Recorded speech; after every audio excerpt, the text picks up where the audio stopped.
We do get a lot of people ask about converting a garage into a living area, say. Often it's not as simple as what it might first seem.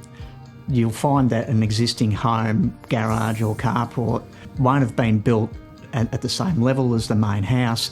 The slab itself might not have been built, might only be an infill slab, not a structural slab. There won't necessarily be damp coursing or waterproofing beneath that. So what might first seem, hey, it's easy, we just fill in a few walls and we've got a new area, isn't quite as simple as it may appear.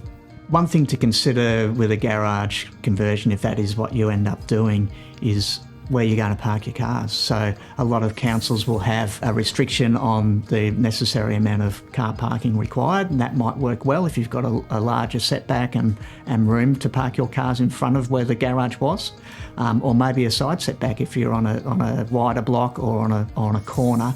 But definitely something to consider. Don't just think about what you're gaining, you also need to consider your lifestyle and what you might be losing.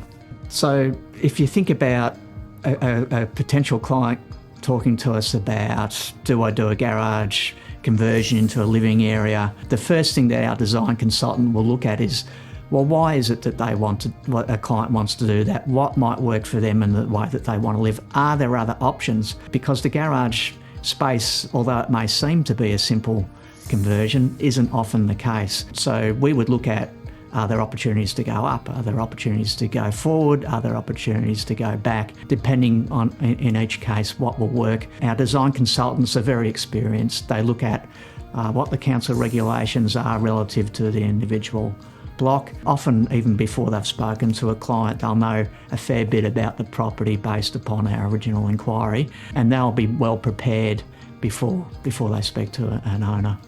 To get to the nub of it, is a garage conversion going to be cheaper than a traditional extension?